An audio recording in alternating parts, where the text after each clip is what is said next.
अस्सलामुअलैकुम नाज़रीन, ARG news के साथ मैं हूं रावल खान। आज का जो हमारा उन्वान है वो है खुद इंसारी। हकीकतन खुद इंसारी का तर्ज़ अमल किसी मुल्क, किसी फ़र्द या किसी घर के लिए इंतहाई ज़रूरी है, जिसके मकसद के लिए वो कवाए अमली और ज़राए आमदन को मुतहर्रिक करता है। अगर वो ऐसा नहीं करेगा तो उसे बैसाखियों की ज़रूरत पड़ती है, तो वो दूसरों का ग़ुलाम बन जाता है। जिस तरह हम आपको यहाँ मिसाल देते चलें कि पाकिस्तान जिस तरह आज पाकिस्तान अमेरिका, वर्ल्ड बैंक और IMF के कर्ज़ों के तले दब चुका है। हम आपको यहाँ एक और चीज़ बताते चले, पाकिस्तान जब वजूद में आया था उस वक्त से पाकिस्तान मकरूज़ नहीं है, क्योंकि पाकिस्तान जब वजूद में आया था उस वक्त बरतानिया ने पाकिस्तान का 40 मिलियन पाउंड कर्जा देना था। ये तो हमारे नाअहल और ना तजर्बागार सियासतदानों की वजह से मुल्क का ये हाल बना हुआ है। आज मतलब हमारे जो मुल्क का हाल है, इसकी जो मतलब इसके अगर वजूहात को हम नहीं जानेंगे तो पाकिस्तान का खुद इंसारी का जो ख्वाब है वो शर्मिंदा ताबीर है।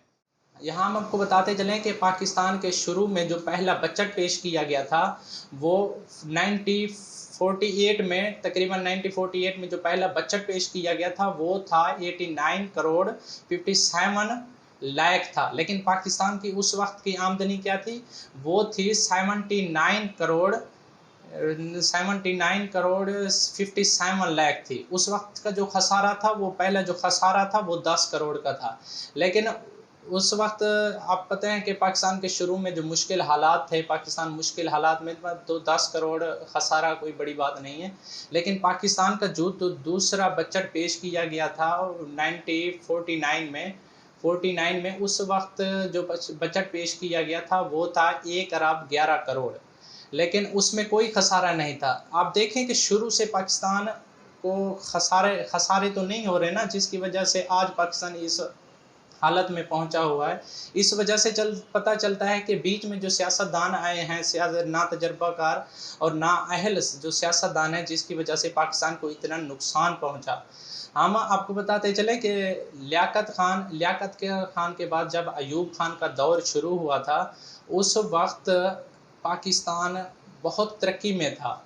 अयूब खान के दौर को सुनहरी दौर भी कहा जाता है। लेकिन क्या वजह, उसके बाद जब भुट्टो का दौर शुरू हुआ था ना, तो याह्या खान के बाद जब भुट्टो का दौर शुरू हुआ था, उस वक्त जो पहला बजट भुट्टो के दौर में 1972 में पेश किया गया था वो था 8 अरब रुपए। लेकिन उसमें कोई खसारा नहीं था। उसके बाद जो बजट पेश किया गया था 1977 में, तकरीबन जो पेश किया गया था वो था 37 अरब रुपए का। उसमें 2 अरब रुपए खसारा था। जो सबसे बड़ा खसारा हुआ था पाकिस्तान की तारीख में, जो पहला हुआ था वो भुट्टो के दौर में, जुल्फ़िकार भुट्टो के दौर में शुरू हुआ।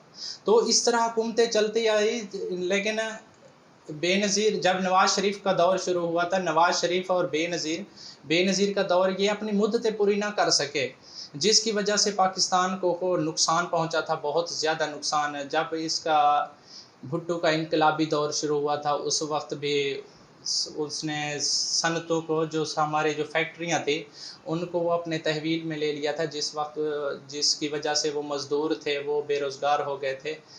हम आपको ये पाकिस्तान की तारीख़ बताते चले आ रहे हैं कि पाकिस्तान का जो मौजूदा सूरत हाल है ये आज से नहीं है, बल्कि ये बहुत दिनों से पहले है, जिसकी वजह से हमारे सियासतदान आ रहे हैं ना, जो अपने खुद गर्ज सियासतदान हैं, उनकी वजह से आज पाकिस्तान इस हालत को पहुंचा हुआ है। हम ये इसके बाद जब दौर शुरू हुआ था नवाज़ शरीफ बेनज़ीर का, ये मुसलसल इनका जब दौर शुरू हुआ तो उस वक्त पाकिस्तान नुकसान की तरफ बहुत ज़्यादा बढ़ चुका था, क्योंकि ये अपनी मुद्दतें तो पूरी ना कर सकी, जिसकी वजह से इनको नुकसान पहुंचा था। तो आपकी सूरत हाल की बात करें तो सब कहते हैं ना कि इमरान खान, हमारे वज़ीर आज़म इमरान खान, कि उसके जो 2 साल की जो कारकर्दगी है वो ज़ीरो है।